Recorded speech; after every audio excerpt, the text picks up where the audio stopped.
Bien le bonjour, j'espère que vous allez bien. Bienvenue sur Loma Wild et surtout bienvenue dans notre émission Entre Écailles. Entre Écailles, c'est quoi ? C'est notre émission podcast dans laquelle on accueille un invité de choix, un passionné de terrario. Aujourd'hui, notre invité, c'est Thibaut Lejeune. Vous le connaissez, l'éleveur qu'on appelle la petite écaille. C'est un véritable passionné. Quoi qu'il en soit, je vous souhaite une bonne vidéo.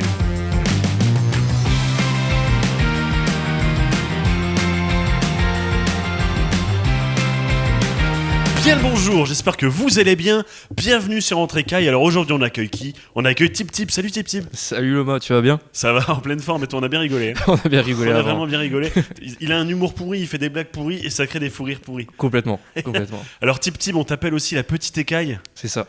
Donc c'est le nom en fait de ton entité Terrario sur laquelle tu te présentes ça. sur les salons, etc. Mon élevage amateur, ouais. Je me demande si les abonnés Loma Wild te connaissent, s'ils t'ont déjà vu et tout, parce que tu commences déjà à faire partie un peu de la première génération de la chaîne Loma Wild. Ouais. Il y a déjà 2 ans à peu près. Si tu peux te présenter qui tu es, quel rapport tu as avec la terrariophilie, qu'est-ce que tu as fait ? Eh ben, je m'appelle Thibaut, pour les intimes Tip Tip du coup. Je suis assez connu entre guillemets pour mon. Ouais. je suis plus ou moins connu grâce à mon expérience chez Reptilis. C'est pour ça que ma tête dit peut-être quelque chose à tes abonnés ou Yes. autres. Et c'est même comme ça qu'on s'est rencontrés d'ailleurs. Donc Reptilis, le shop sur Bayeul, centre d'élevage et shop, Ouais. qui est un partenaire de Loma Wild. Complètement. Voilà. Les meilleurs quoi. Les meilleurs. Les meilleurs.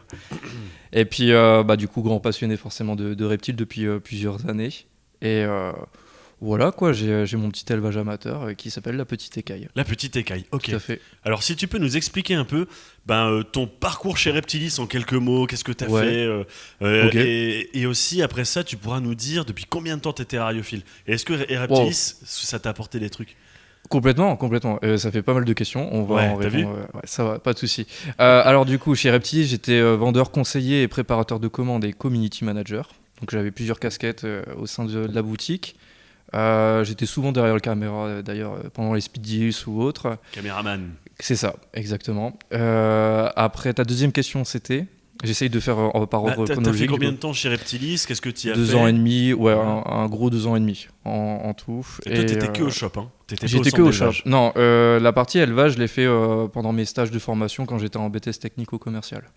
Voilà. Yes, Et j'étais avec Stéphane et Anne-Laure et c'est comme ça qu'ils m'ont rencontré en fait. Et je pense que c'est comme ça qu'ils étaient assez satisfaits de mon boulot. Et suite à ces stages-là, c'est comme ça qu'ils m'ont dit Tip, on aimerait bien que tu travailles chez nous, on ouvre une boutique dans pas longtemps. Donc est-ce que tu veux faire partie de cette aventure ? Ça a été une belle aventure alors ? Complètement. Bah ouais, quand tu rencontres des personnes comme Dave Kaufman ou autres, ça c'est un souvenir assez marquant pour moi. Faire des bourses aussi avec Reptilis, c'est toujours gratifiant parce que les gens ils viennent vers ton stand, ils sont avec plein d'étoiles dans les yeux, etc. Donc c'est assez rigolo aussi. Oh, puis je pense qu'il y a beaucoup de monde, tu vois, dans la communauté terrariophile qui rêverait de travailler chez Reptilis. Complètement, bah oui, complètement. C'est pas comme travailler dans l'animalerie du coin ou quoi ? Non, du tout. Non. L'ambiance est complètement différente. Et puis, il faut avouer quand même, la boutique, elle est magnifique. T'as des animaux de dingue aussi. Donc, non, franchement, c'est assez cool. Là, je pense que t'as vu des animaux de manière très concentrée Oui. et pas des animaux qu'on voit de manière commune. Non, du tout. Et puis, à travers ça, on voit des gens aussi peu communs, du coup. Comme toi, par exemple. Merci. Après, j'ai fait aussi la rencontre de Martin de Reptile System aussi. Du coup, Marie-Hélène de Zomed, et après je vais oublier des gens, mais voilà, j'ai rencontré quand même pas mal de personnes. Ça a créé un beau réseau en tout cas, et puis c'est quelque chose qui était vachement agréable, quoi. Ça fait tout un groupe de potes terrario en fait. Complètement. C'est une très grosse famille. communautaire. En fait, moi j'aime bien à Reptilis Shop parce qu'ils ont fait tout cet espace d'accueil où tu peux aller boire des cafés gratuits. Oui, Et c'est important de le dire. moi j'en abuse beaucoup. Oui, c'est vrai. Il y avait un paquet pour toi à chaque fois, de toute façon. Et en fait, ça laisse le temps et l'espace aux terrariophiles d'aller se rencontrer. Ça devient un point de rencontre en fait. Ouais, complètement. On n'a presque rien à acheter, on y va juste pour partager pour parler, le moment. ouais, et puis c'est assez chouette. c'est partager la passion pure et dure. Et puis ce coin-là est fort apprécié. Et puis c'est le coin aussi où on vend un peu du café belge, donc forcément ça plaît à tout le monde, tu vois. Ouais, donc, du café belge. Ouais. Et toi alors, tu es terrariophile depuis quand ? Depuis quand Et la passion reptile aussi, tiens. La passion reptile en général, je l'ai quand même depuis tout petit. Tu sais, un peu l'époque où tu joues avec des dinosaures, etc. Et en grandissant, tu te rends compte que les dinosaures d'aujourd'hui, c'est un peu les reptiles. Et tu peux les avoir dans des terrariums, etc. Et tu peux leur donner des conditions qui sont adaptées à eux. Donc j'étais fort branché sur ça. J'ai commencé avec 2 tortues aquatiques. Donc vraiment j'ai sauté le pas reptile en tout cas dans ça. Et après j'ai fait une bourse aux reptiles à Waterloo. Donc tout bêtement parce que j'étais attiré par ça. Et j'ai fait la rencontre de l'île aux tortues, Chris. Ouais. Du coup. Chris Maté. Complètement, que je salue d'ailleurs. Et c'est lui en fait vraiment qui a fait naître en tout cas cette passion et qui m'a rentré un peu dans le truc parce que j'ai acheté mon premier lézard chez lui. D'accord, c'était quoi? Un gecko léopard, Tangerine Tremper. Ah ouais, en voilà. plus, un gecko. Un gecko. Ça a été le début d'une longue aventure, ça. Ouais, bah c'est le premier d'une longue liste quoi. Du coup, Alors je suis enrhumé à fond, j'ai la voix vraiment bizarre, je vais me moucher. Ça va. Pendant ce temps-là, n'hésitez pas à vous abonner, mettre un petit pouce bleu, etc. Merci. J'essaye de combler un peu ton... Merci, Tim. Pas de souci. Et alors du coup, quand est-ce que tu t'y es mis vraiment en fait à la Terrario? Mon premier lézard, je l'ai eu en 2018. 2018, donc là, ça va faire 6 ans du coup, plus ou moins. Et après, la passion, comme je t'ai dit, elle était beaucoup plus longue que ça. Hein. Ça fait longtemps que je suis passionné par ça. Mais après, vraiment, quand je me suis mis dedans, à partir de 2018. 2018. Ouais. Alors à savoir que là, aujourd'hui où on tourne, on est en fin janvier 2025. 5. Ouais. Exactement. Parce que tu sais comment ça marche, les podcasts, ils sont pas diffusés rapidement. D'ailleurs, j'ai dit 6 ans, mais c'est 7 ans du coup. 7 ans, ouais. Ça passe vite. 7 ans de Terrario. Ok. Ouais, voilà. Et en fait, tu as fini par quitter Reptilis. Oui. Tu n'as pas quitté la Terrario. Absolument pas. Pour autant. Non. Alors qu'est-ce que tu as voulu faire après? Je voulais, vu que j'ai fait un BTS technico-commercial, en fait, mon but professionnel, c'était de devenir commercial. Un peu comme Martin de Reptile System, hein, très clairement. Mais donc, tu as séparé ton pro, ta passion? Ouais. Voilà, c'est voilà. ça. Et puis maintenant, ma passion reste ma passion et je ne l'ai pas forcément avec moi tous les jours. Mais c'est pas plus mal, c'est comme ça que je profite encore mieux de mes animaux, en fait. Ok, voilà. ok. Et pourquoi la petite écaille? Qu'est-ce qui t'a motivé aussi à lancer le truc? Ouais. Pourquoi ça s'appelle comme ça? Alors, pour tout te dire, c'était un projet que j'ai fait en BTS. Donc, en fait, tu as des projets durant l'année et qu'on appelle des ProCap. Bon, je rentre pas trop dans les détails non plus parce que c'est un peu chiant, il faut le se lire. Ouais. Et en gros, tu dois mélanger un peu tout ce qui est communication, commerce, etc. Et moi, vu que j'étais fort branché reptile, forcément, j'ai dit je vais faire un élevage amateur. J'avais 4-5 geckos, donc je vais porter mon projet sur ça. Et il me fallait un nom d'entité, du coup, d'élevage. Et la petite écaille, c'est ma copine qui a trouvé le nom. Voilà. D'accord, mais la petite écaille, ça date de... C'était pas après que t'as quitté Reptilis? Non, du tout. Ça existe depuis 2020. Ah ouais, voilà. mais je savais Après, ça existait avant Reptilis, mais quand j'étais chez Reptilis, je développais pas la petite écaille, quoi. C'était resté un projet, et puis c'était resté là, quoi, finalement. Je partageais juste des photos sur Instagram pour partager un peu ma passion. Et à aujourd'hui, je l'ai un peu plus développé en faisant des bourses, etc. Ouais. D'accord. Voilà. Ah mais je savais pas du tout. Oui, on découvre des choses. Ah, c'est excellent. Et Ouais, alors du coup, la petite écaille, tu dis que tu es présent sur les bourses, on te Ouais. trouve sur quelle bourse? Essentiellement la bourse de Béthune. Ouais, La- donc 2 fois par an, il y a 2 bourses de Ouais. Béthune, Hiver une en et été, février, c'est bourse ça. d'hiver, Et une en fin août. une en été, voilà, Ouais. où il y a le concours Toptera au passage. Absolument. Absolument.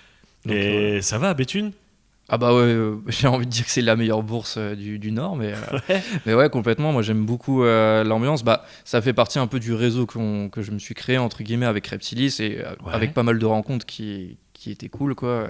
C'est la 4 fois, quoi. Donc, ou le 4 fois, je suis désolé. Le 4 fois, Le ouais. 4 fois, désolé. Il n'y a pas de loup. Donc, du coup, le 4 fois, ça a été aussi l'une des bonnes rencontres entre quoi que j'ai eues. Et depuis que j'ai quitté Reptilis et que je voulais faire des bourses, je me suis dit, c'est uniquement avec eux. Bon, après, je fais aussi un peu Insectopie à Charleroi, mais Ouais. je le fais essentiellement avec la 4 fois. Et le 4 alors, fois, pardon. qu'est-ce que la petite écaille élève? Qu'est-ce que tu proposes? Qu'est-ce que tu fais? Oh là, beaucoup de choses. Beaucoup de choses.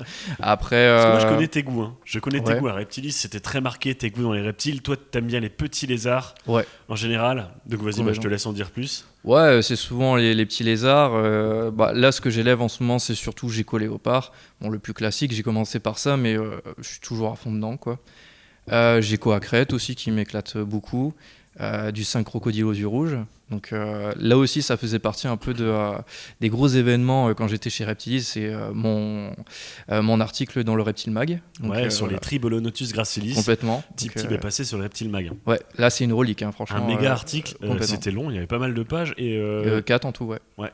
Et sur les donc les Tribolonotus gracilis, c'est des petits lézards, on va en parler après de manière plus détaillée. Vraiment incroyable, avec des pics partout sur le dos, on dirait des Pokémon littéralement, et un cercle orange autour des yeux. Enfin voilà, génial. On va développer après les espèces une par une. Je te laisse continuer ton méga listing. Ok, pas de souci. Après, j'ai Cordile de Tanzanie, du coup, les Cordylus strobidosternum. Donc, le 5 crocodile aux yeux rouges désertique, un peu. Dans l'idée. Voilà, dans l'idée, clairement. Après, j'ai aussi pas mal d'espèces australiennes, donc Strophurus ciliaris, donc, les plus grands du genre. Si je me trompe pas, je pense que c'est bien les plus grands du genre. Ça, c'est vraiment super stylé. En fait, c'est des geckos.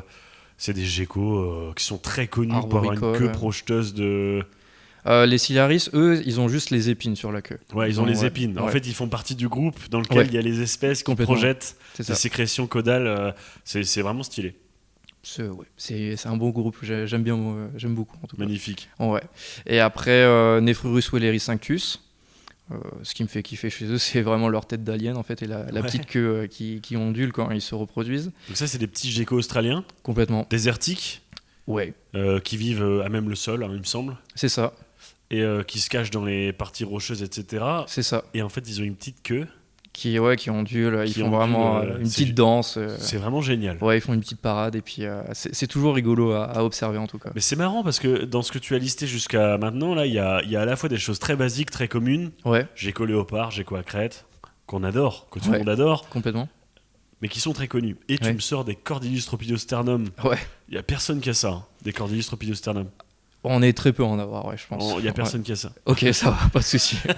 Les Strophurus et tout, c'est vraiment des espèces très originales et un peu stylées quand même. Complètement. Dès qu'il y a un look de dragon, c'est chez moi, quoi. Très clairement, j'adore ça. Et pour finir, la dernière espèce, Underwoodisaurus midi. Voilà. Ah, mais t'as ça? Absolument. Donc ça, c'est des petits geckos étoilés, moi je trouve, je les appelle comme ça. Gecko aboyeur du coup, mais Et ils ont une constellation sur le dos, etc. C'est super beau. Les yeux noirs, etc. Super beau, ok, d'accord. Hyper cool comme espèce. Mais ça fait beaucoup de geckos tout ça? C'est essentiellement du gecko, essentiellement. Après j'ai les 5, donc forcément avec les Tribolonotus et puis les Cordyles. Est-ce que t'as les 6? Ah non, je suis désolé. Aïe. Il faut vraiment que j'arrête. Je suis désolé pour fatigué, vous. J'ai eu une dure semaine. Surtout restez abonné, il n'y a pas de problème.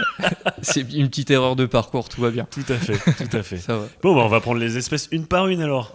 Allez, c'est parti. Le gecko léopard, qu'est-ce que tu as à nous dire là-dessus? Qu'est-ce que toi t'en as fait? Comment tu les élèves? Qu'est-ce que tu as comme morph? Je te laisse y aller. Ok, alors en morph, j'ai Tangerine Tramper, Maxno. Il faut les décrire. Ok. Tangerine Tramper, en fait, Tramper, c'est une souche d'albinisme, en fait. Il y en a 3 chez les geckos léopards. Donc Tramper, Rainwater, et le dernier, je l'ai plus. Aïe. Moi, je l'ai pas. Erreur de parcours pour moi aussi, du coup. Je l'ai plus, je vais voir réussir à le ressortir. Ce sera une occasion pour tes abonnés de l'écrire en commentaire en disant « Oh là là, Tip a oublié ». Mais voilà.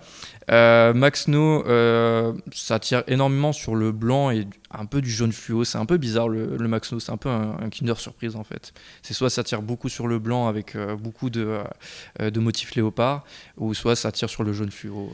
Moi, les Maxno, je trouve en général, c'est surtout qu'ils ont un contraste très très marqué. C'est très marqué, entre la partie sombre et la partie claire. C'est très très marqué, très contrasté. Mais c'est l'une de mes morphs préférées là pour le coup. Et après j'ai du green et de tangerine. Donc là t'as un peu de motifs verts en fait sur les flancs du gecko. J'ai de l'éclipse aussi, les yeux complètement noirs. Ce qui m'intéresse un peu aussi à développer sur les petits que je vais faire. Et là, en projet, parce que oui, j'ai des projets aussi en parallèle sur ça, j'aimerais énormément avoir le Black Knight. Ce serait le Graal du gecko léopard, quoi, pour moi. Bon, c'est le plus prisé, c'est celui que tout le monde cherche. Ouais. Mais je t'avouerai que quand j'ai commencé du coup avec le premier gecko que j'ai pris avec Chris, je me suis dit un jour j'aurai du Black Knight. Et puis là je me sens prêt à avoir du Black Knight, très clairement. Donc ça c'est du gecko léopard tout noir en fait. Ouais, tout noir. Alors qu'est-ce que c'est le gecko léopard en soi? Gecko léopard en soi, qu'est-ce que c'est? C'est un gecko, déjà, qui fait partie de la famille des Eublepharidés, et pas des Geconidés, déjà, il faut le dire. Un petit lézard, oui, d'une vingtaine de centimètres terrestre, du coup.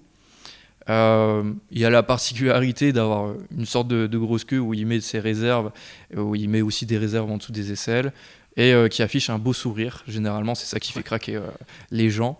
C'est vrai qu'il a l'air très gentil, ce gecko. C'est ça. Et puis après, j'aime pas trop le dire comme ça, mais après c'est un peu la réalité.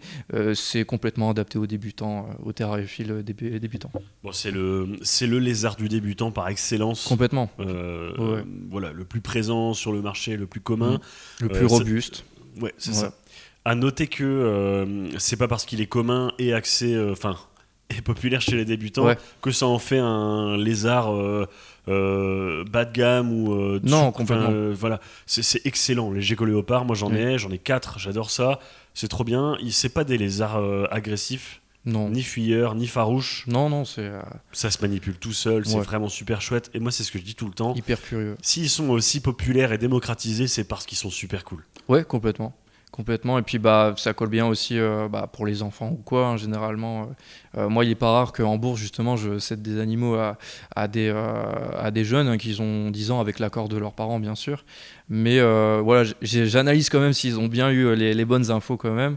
Et généralement, c'est leur premier lézard. Donc non, ça va. Une espèce assez curieuse, assez rigolote, quoi. Et en parlant d'infos, du coup, comment on maintient ça ?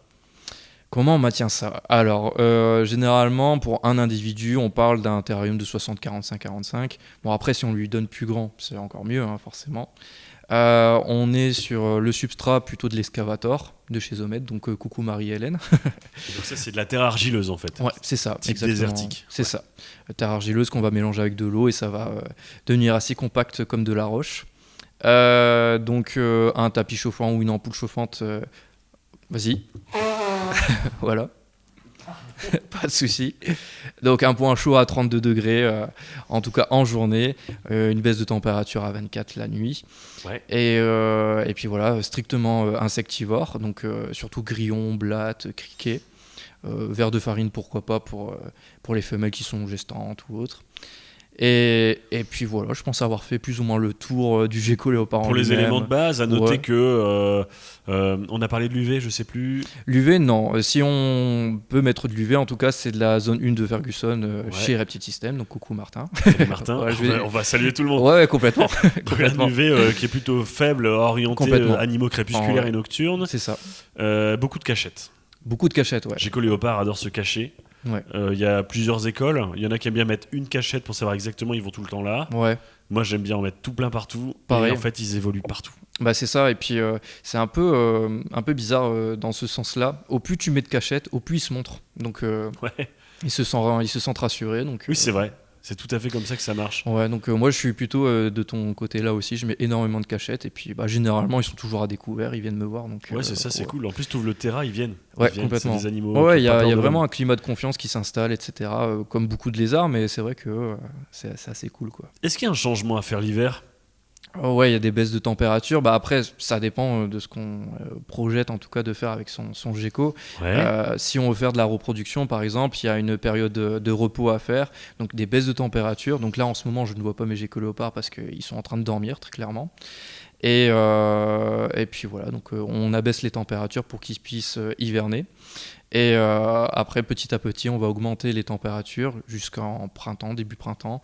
Et là, on va commencer la période de reproduction. Et en fait, cette phase de repos optimise le déclenchement de la période de reproduction. Complètement. L'idée, c'est ça. Ça la favorise. Et puis, il y a moins de galères que si on ne faisait pas de période de repos. Les femelles sont moins fatiguées.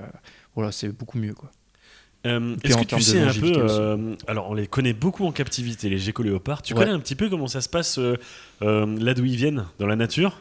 Tout ce qui est du coup Afghanistan, Pakistan. Ouais, c'est ça, c'est cette zone-là, l'Inde du Nord, Pakistan, etc. Complètement. C'est des animaux qui ont appris à vivre avec l'humain et qui se sont complètement adaptés au mélange entre vie sauvage et vie dans les milieux urbains. Ah, ça, je savais absolument C'est pas. absolument génial. Ils arrivent à vivre un peu cachés dans les cachettes Ok. que les villes de là-bas leur prêtent, en fait. Donc, genre, tu prends ton café et à tout moment sur ta terrasse, tu vois un gecko Ils léopard se qui sont vient, adaptés. ok. Alors, je sais pas Ah, si c'est tu vas le cool. voir sur ta terrasse, mais Ouais, ok, ça ils va. se sont bien adaptés. Ah, c'est cool, ok. Alors, du coup, si on parlait du gecko à crête, Gecko à crête. Donc, comme ça, on aura fait les 2 geckos de base. Voilà. Avant la Donc, pause. bon, bah, adapté aux débutants, du coup, on est encore en plein dedans. Ouais. Donc là, à l'inverse, du coup, gecko arboricole. Donc on est plutôt à favoriser un terrarium en hauteur. Ouais. Donc voilà. Moi, par exemple, j'ai un quatuor dans un 120 45 90. Donc, Ouais, c'est une belle taille. Ouais. C'est une belle taille de terrain. On peut vraiment bien s'amuser en termes de plantes, etc. Faire vraiment un bon biotope et puis voilà quoi ça. Alors là, c'est vraiment les geckos rois de l'escalade par excellence. D'élévation aussi. Ils sont connus pour leurs pattes. Ouais. Avec énormément de petits poils. Alors, on n'appelle pas ça des ventouses, mais ça fait Ouais, penser à des ventouses. ça fait clairement ça. Ouais. Et en fait, c'est un principe de physique quantique, je te jure que c'est vrai. Ouais. Ça s'appelle l'interaction de Van der Waals. Leurs pattes, elles sont extra fixantes, comme des scratchs de tout. Ouais. Ça scratch avec tout. C'est génial. Toutes les parois, ils s'accrochent. Ils vivent dans quel biotope, ceux-là? Là, on est plutôt sur Nouvelle-Calédonie, etc. Ouais. Donc, voilà. Et comment tu vas aménager le terrarium de fait? Là, on est clairement sur un biotope tropical. Donc, comme j'ai dit, des plantes, etc. On peut mettre aussi un système de vaporisation pour apporter de l'humidité aussi suffisante. Et là, à l'inverse du gecko léopard, il est insectivore, mais il est aussi frugivore. Donc, on va lui apporter du répachi, du necton, etc., qu'on aura mélangé avec un peu d'eau. Des etc. solutions à base de fruits, en fait. C'est ça. Principalement. Et ça mange très peu, en plus. Ouais, bah... Moi, j'ai peut-être des gourmands, alors du coup. Des gourmands. Ouais, je pense, ouais. Franchement, moi, si je mangeais autant qu'un gecko à crête, je serais pas aussi gros. Ça va. J'aurais pas de problème. On va pas reparler de ta blague au début. Il y a le caméraman qui rigole là derrière. Ouais, un peu. Ça va. Tu veux pas, Ben, du repachi pour maigrir un peu? Ça serait C'est bon. bien. Aromatisé à la banane, il est pas mal en plus. Alors, les geckos à crête, est-ce qu'il y a des sujets de chauffage, d'UV Bah là, ça dépend en fait de l'endroit où on le met. Moi, par exemple, j'ai une pièce à reptiles dédiée à ça. Là-dedans, il fait au moins 22-23 degrés en température ambiante, donc je ne les chauffe pas vraiment en fait. Finalement, je les laisse telles quelles, et forcément, au plus les températures grimpent à l'extérieur, au plus ma salle à reptiles va être chauffée. Donc moi, je ne les chauffe pas. Par contre, ce que je leur apporte, c'est des UV en zone 1 de Ferguson, donc là pareil que le gecko léopard, espèce nocturne. C'est à peu près tout, et je rajoute surtout de la LED pour mes plantes. Donc LED de chez Reptile System. Coucou Martin. Du coup, les geckos à crête, en fait, c'est un peu les grands concurrents des geckos léopards en gecko de débutants. Complètement. Un peu moins populaire, mais quand même extrêmement très commun, très partout. Très cool, ouais. Avec beaucoup de peau. En fait, quand ils étendent leurs membres, ça étire de la peau. Ouais, qui font qu'ils peuvent faire des bonds à plusieurs dizaines de mètres de haut. C'est complètement dingue. Ils sont magnifiques. Ouais. Ils ont des yeux avec un fil au milieu, là. Oui. Sublime. Complètement. Ouais. Puis avec leurs petits cils, là, c'est cool. Qu'est-ce que t'as comme morphe, toi? J'ai du raid, donc comme son nom l'indique, tout rouge pour le coup, de l'arlequin. Ouais. Donc l'arlequin, c'est le plus classique qu'on peut trouver.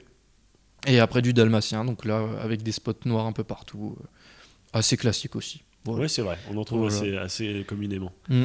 En termes de budget, les deux, si tu devais comparer lequel est le plus cher, lequel est le moins cher, s'il fallait les installer pour un débutant?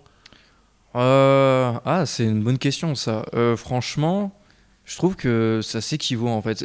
Si tu pars vraiment sur un individu avec un terrarium, etc. Avec les installs de base. Ouais, allez, peut-être le gecko à crête un petit peu plus alors. Parce que si tu ajoutes la LED, forcément ça augmente un peu plus. Pour les plantes. Ouais. Pour les plantes, ouais. Et puis voilà. Et puis, c'est aussi un confort pour l'animal d'avoir de la LED pour mieux voir son environnement, etc. Donc, allez, on va dire le gecko à crête est un petit peu plus onéreux que le gecko léopard, mais un chouïa quoi. Un chouïa. Je suis assez d'accord avec l'analyse. Ça va. Tip, on va faire une pause. On va refaire le plein de café.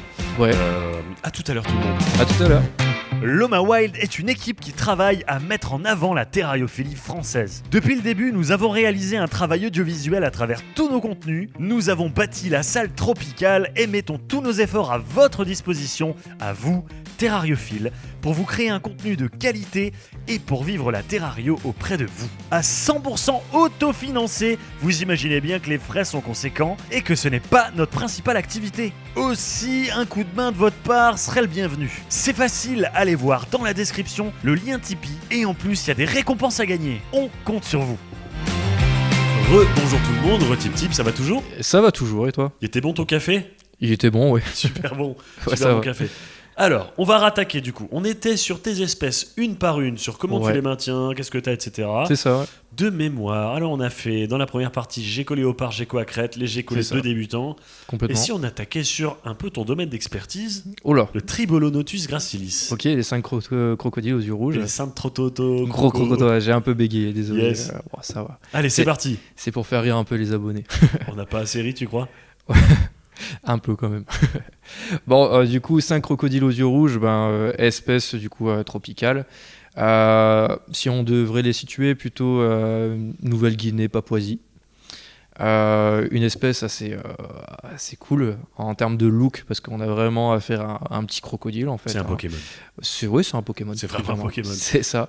Il existe du coup 2 espèces. Du coup, on a le Tribonotus gracilis. Je vais pas y arriver avec les noms, désolé. Ça va le faire. Du coup, le gracilis et le Nova Guineae qui lui est vraiment en Nouvelle-Guinée du coup. Voilà. Yes. Différence entre les deux, notamment au niveau de l'œil. Ouais. Le gracilis, celui dont on va parler aujourd'hui, il a le contour de l'œil qui est orange fluo de l'infini. Complètement. Magnifique. Et le Nova, lui, par contre, brun et pas de contour des yeux rouges, du coup. Espèce insectivore. Alors, les grillons, c'est pas trop leur dada. Ils en mangent un petit peu. Si on favorise les vers de terre, les escargots, etc., tout ce qui est vraiment gluant et appétissant, là, ils y vont à donf, quoi. Et vraiment, le plus gros truc de cette espèce qui m'a fait vraiment un peu chavirer, attention, on aura le droit à un petit mouche-mouche le petit coup de trompette, voilà. Et voilà, je pense que c'est le 3e du coup. C'est qu'ils peuvent vivre du coup en tribu un petit peu. On a le mâle, la femelle, et les petits peuvent vivre ensemble du coup. Ah, ça c'est vraiment une particularité très connue pour cette espèce. Complètement. C'est que les femelles encadrent les petits. Ouais, c'est ça. Ils apprennent même à chasser pendant la ensemble. période d'incubation. Ouais, complètement. Bon, après, on va rentrer dans les détails ou pas ? Oui, vas-y. Complètement. Il y a déjà eu des vidéos qui ont circulé, puis même j'ai pu voir dans mon terrarium, dès que tu regardes un peu dans le substrat et que tu trouves un œuf, le lendemain, tu es quasiment sûr que la femelle a déplacé l'œuf. Parce qu'elle voit que ça a changé, il y a quelque chose qui ne va pas, donc elle le met en sûreté en fait. Voilà. Donc, ça, c'est un comportement vraiment singulier. Ouais, complètement. C'est ça qui différencie les tribaux par rapport à un gecko ou autre. Hein. Et après, une fois que le petit est né, il est quasiment constamment sur le dos de la mère, quoi. Et ça, c'est vraiment cool. C'est trop beau. T'as déjà vu ça, du coup ? Ouais, complètement. Même plusieurs petits sur la mer, ça faisait vraiment... c'était tous sur la maman et c'était rigolo, quoi. Toi, tu les reproduis ? Ouais, complètement. De manière pérenne, je veux dire ? Ouais, complètement. Après, il faut savoir que généralement les tribaux, c'est des sujets d'import. Moi, les deux que j'ai, le mâle et la femelle en tout cas, sont des sujets d'import. Et tous les petits que j'ai pu avoir, c'est des nés en captivité. Mais avant ça, forcément, par rapport aux tribaux, il y a une période d'acclimatation qu'il faut faire en amont, etc. Avant de justement pouvoir bien les reproduire après en captivité. Tout simplement. Ok, alors tu les maintiens dans quel biotope ? Alors on est complètement dans du tropical, donc un peu de la même manière que le gecko à crête. On va pas favoriser par contre la hauteur, plus vraiment la largeur, étant donné que c'est une espèce terrestre et fruisseuse. Donc on met une bonne couche de substrat, on voit que ça creuse des galeries et tout, c'est incroyable à voir. J'en parle avec beaucoup d'amour, je pense. Et puis là, en termes techniques, ce qu'on peut mettre, c'est en UV de la zone 1 de Ferguson. On met de la LED aussi pour les plantes, parce que faire quelque chose de planté, c'est encore plus agréable. Et ça fournit bien le terrarium et ça fait des cachettes en plus pour le tribot. Et puis voilà, quoi, une bonne couche de substrat pour creuser des galeries, tout simplement. Ça mesure combien, ça ? Une vingtaine de centimètres, pas plus. Ouais. Ouais. Même taille qu'un gecko léopard. Complètement, ouais, complètement. Après, ils sont un petit peu plus fins, ils sont moins grassouillés que les geckos léopards. Je pense que leur but dans leur vie les tribaux, c'est toujours être caché et être le plus safe possible. Alors que le gecko léopard, lui, il aime bien se montrer, il aime bien manger. Le tribau, un peu moins. Lui, il veut quelque chose de sécurisant, en fait. Et s'il va chasser, c'est vraiment parce qu'il a faim, pas parce qu'il y a quelque chose devant lui, quoi. Ils sont mordeurs. Pas tant que ça, non. Par contre, quand tu les prends, ça vocalise. Et ça, c'est incroyable, par contre. C'est vrai? Ouais. Ils crient. Ils crient, ouais. Wow. Moi, je ferai pas de démonstration parce que je vais me rendre un peu ridicule pour le coup. Mais ouais, ça vocalise. Et puis, en tout cas, en système de défense pour se montrer un peu plus impressionnant. Mais aussi, ça, j'ai pu l'entendre en tout cas parce que j'avais longtemps mes tribaux dans ma chambre. Ça fait des vocalises pour parler entre eux. Donc les petits, ça vocalise dans un coin de terrarium, et puis tu peux entendre la mère qui vocalise aussi en retour pour essayer de les trouver et tout. Enfin, bon, Ça, c'est incroyable. Ouais, c'est vraiment incroyable. T'as fait des films de ça? T'as filmé ça? Non, j'ai pas pu. Il faut filmer ça. Ouais, complètement. Il ouais. faut des images. Ouais, ça va, pas de souci. Ça, Écoute, je vais énorme. prendre ton matos et puis on y va, Ouais. clairement. Est-ce que tu veux mon cadreur aussi? Je le prends avec Il plaisir. est hyper cher. Il me coûte une fortune ce cadreur. Mince. C'est pas grave, je vais mettre le prix. En même temps, t'as vu sa BM, sa Lambo. Ouais, ça va. C'est terrible. Ça va, pas de souci. Mais je le prends quand même. Je te veux dans mon équipe. Alors, les Cordylus tropidosternum. Ouais. Allons-y. Alors du coup, espèce qui vient plus ou moins des régions africaines, Tanzanie, etc. Un peu particulier parce que ils sont très bien dans ce qui est désertique, un peu sur de l'escavator, etc. Semi-désertique plutôt. Mais il y a des périodes aussi humides et qui le tiennent très bien aussi. Chez le Cordylus, il n'y a pas d'incubation. Les femelles mettent bas en fait. Ah, ils sont Et, vivipares. ouais, et ça c'est vraiment incroyable. Tu te réveilles un matin et puis tu regardes dans ton terrarium et tu vois des petits Cordylus se balader.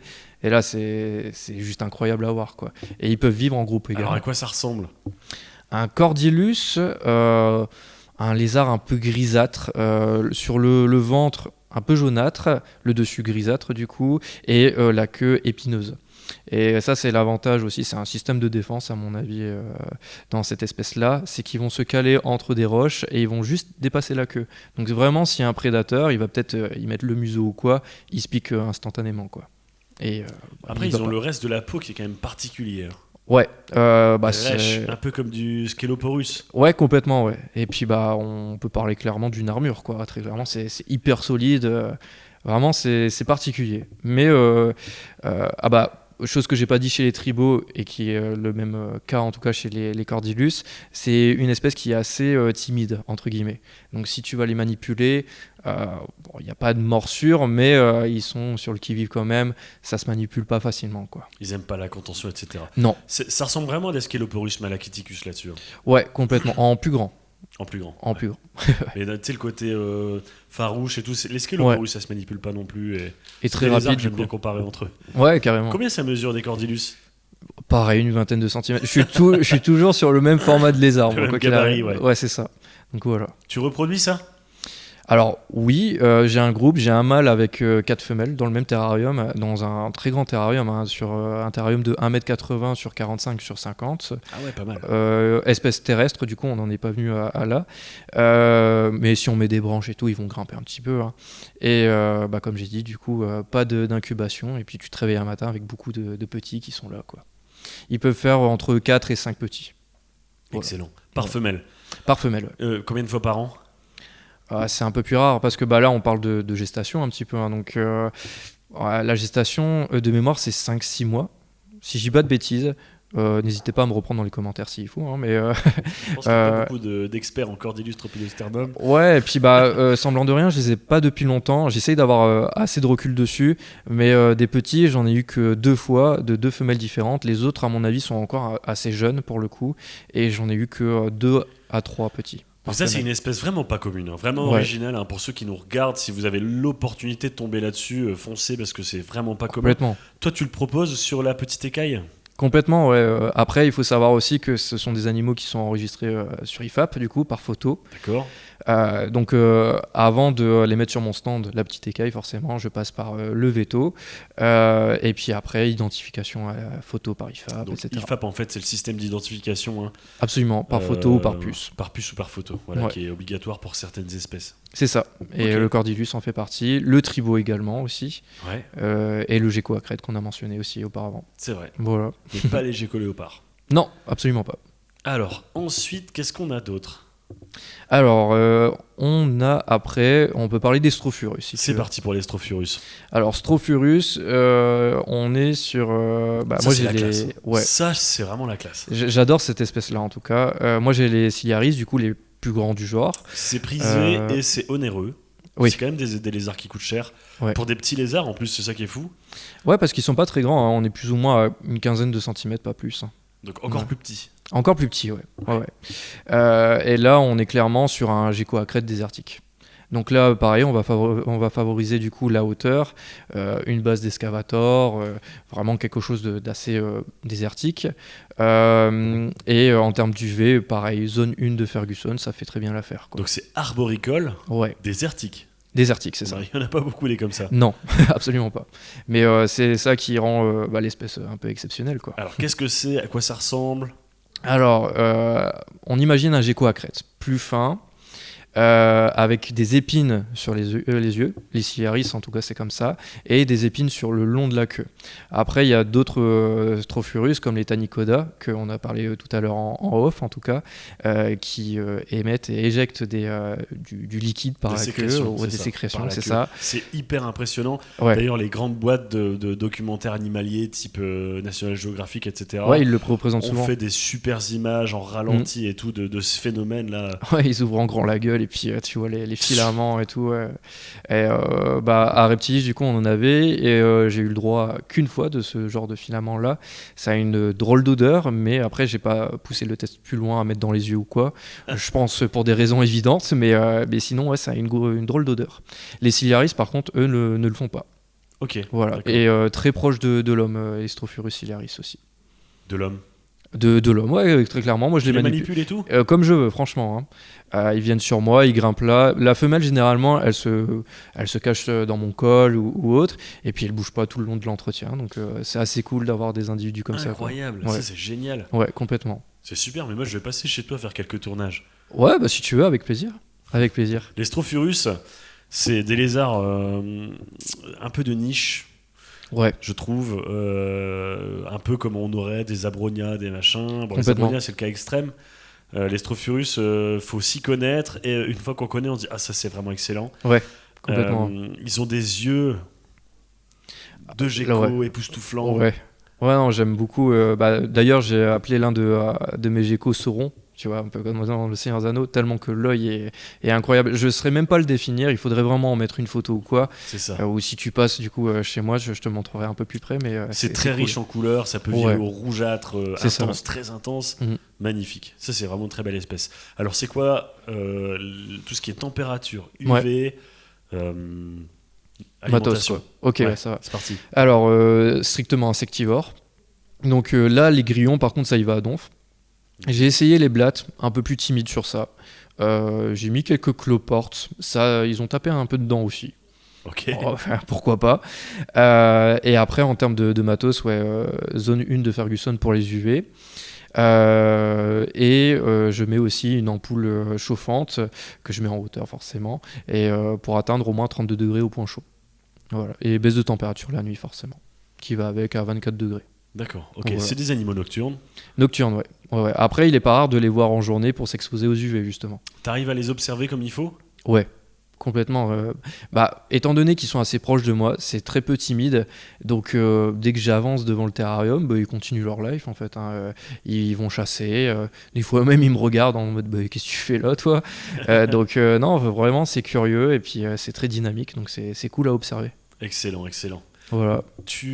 Pourquoi tu as fait le choix des petits lézards comme ça? Alors, on peut parler de place très clairement aussi. Et puis, Je sais pas, c'est vraiment un feeling que j'ai avec ce genre de lézard-là.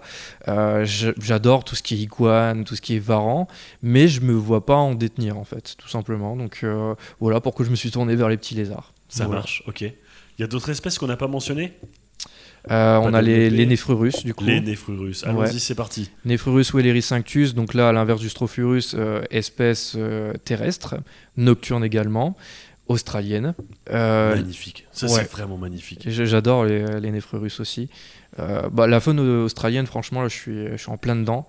Là, à l'inverse de substrat, je sais que des fois, c'est pas trop conseillé par d'autres espèces ou autres, hein, mais je mets du sable pour mes Nephrurus parce qu'ils se cachent dedans, ils évoluent mieux dedans que de l'excavator en lui-même, quoi. Donc, moi, je mets du sable pour mes Nephrurus. D'accord, tu les vois aller dedans. Ouais, c'est assez rigolo. En fait, ils se placent, ils gigotent un petit peu de droite à gauche et puis ils se mettent vraiment dans le sable, quoi. Donc c'est assez rigolo à voir. Pareil, un point chaud, 32 degrés. On a la visite de ton chat. Je l'ai vu passer. Ça va. Et après, du coup, zone 1 de Ferguson pour les UV également, étant donné que c'est une espèce nocturne. Voilà, Beaucoup et de strictement nocturnes. insectivore. Ouais, moi je suis quasi que sur ça, à part les Cordylus qui eux sont diurnes. diurnes. Voilà. Exactement. Ça, c'est un point qu'on n'a pas dit, mais du coup, on va pouvoir Les Nephrurus, en termes d'alimentation, strictement insectivore. donc tu Voilà. donnes des grillons, pareil. que les autres. Grillons, blattes. Les miens, j'ai la chance qu'ils soient assez gourmands, donc en fait, tout y passe. Hein, vraiment, grillons, blattes, ça va, quoi. En termes de reproduction, qu'est-ce Ouais. que ça donne, ça? Alors, ça pond des œufs, donc 2 œufs par portée. Et pareil, le mieux, c'est de faire une période de repos, hibernation du coup, et après augmenter les températures pour faire la période de reproduction par la suite. Voilà, tout D'accord, simplement. très bien. Ok, Ouais. ça marche. On a fait le tour des espèces, là. Hein. Il me reste plus que l'Underwidisaurus milli, mais Ah oui, c'est vrai. on est clairement pareil que sur le Nephrurus. Là, sur le substrat, je suis plutôt sur de l'excavator. Ça, c'est petit. Hein. C'est quinzaine, vingtaine de centimètres, pas plus. Ouais. Et là, pareil, Gecko aboyeur, il tient bien son nom. Il aboie quand il est stressé. D'accord. Voilà. Tu les as déjà entendus? Ouais, quand tu les embêtes, tu comprends vite que ça les dérange ou quoi. Et puis, ils se mettent à aboyer. Le mâle, beaucoup plus que les femelles. Les femelles sont vraiment cool avec moi. Mais le mâle, ouais, c'est vraiment une teigne, lui. Donc, bon, voilà. Quels sont tes objectifs avec la petite écaille? Quel est l'avenir que tu veux? Moi, la petite écaille, moi, c'est pour vraiment accomplir d'autres projets. Donc, on a mentionné le Black Knight, par exemple. J'aimerais beaucoup aussi avoir tout ce qui est Acanthosaura, etc. Parce que Ah, je des suis- agamidae arboricoles. Voilà. Là, ça me parle. Bah, Là, je connais bien. Là, je suis vraiment à fond dessus parce que tout ce qui a un look de dragon, vraiment, c'est un peu mon truc, hein, vraiment. Du coup, tu aimes bien les gonocéphalus aussi? J'aime bien les gonos, mais pas au point de les avoir. Parce que du coup, je peux les voir ici. Du coup, c'est C'est assez vrai. cool. Mais ouais, les Acanthosaura, je sais pas, il y a le truc qui fait que j'ai envie de les voir évoluer chez moi. Ouais, Les complètement. cornes de chaque côté de la tête. C'est ça, Ça, c'est complètement. beau. Ça fait vraiment un petit côté malicieux, tu vois, diablotin. Ouais, non, j'adore cette espèce-là. En plus, si tu arrives à bien les désensibiliser, ils viennent forcément vers toi. Moi, Donc c'est j'adore cool. les Nataliae. Ouais, Comme j'en avais un très beau couple, il me Ouais. reste une femelle là, adulte. ça va. Nathalie et Spinoza qui étaient là à l'époque que tu as connu, Et quand qui c'est ont percé rencontré. sur les réseaux, qui ont percé sur les réseaux. complètement. Ouais, c'est vrai. Ça va. C'est vrai que c'est un très beau genre, Acanthosaura. On Ouais. appelle ça les dragons des montagnes. Non, c'est vraiment un beau genre. Et puis, le look est incroyable, quoi. Vraiment, des épines partout. Non, franchement, ça c'est cool à avoir. Si nos abonnés veulent te rencontrer, du coup, les réseaux sociaux, La petite écaille partout, Instagram, TikTok, Facebook, j'ai à peu près tout ça. tu fais des lives, hein, je crois, tu crées du contenu. Ouais, je me mets un peu sur TikTok, je fais des lives effectivement. Généralement c'est quand je suis à l'hôtel et que j'ai envie de discuter avec des gens.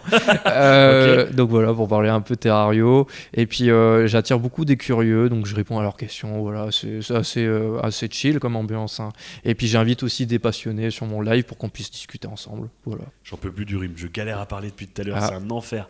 Et tu Et le parles un nez peu du bouché. nez, Quoi ça va. Tu dois encore faire Faut un que petit coup de. je me moucherai après. Ok, ça va, pas de souci. Du coup, la petite écaille sur les réseaux, retrouvez Tip Tib à la bourse sur Reptile de Béthune 2 fois par Absolument. an au stand de la petite écaille. Ouais. On en a fini. Sur ce, on vous dit à la semaine prochaine, mais surtout, Force à vous. force à vous.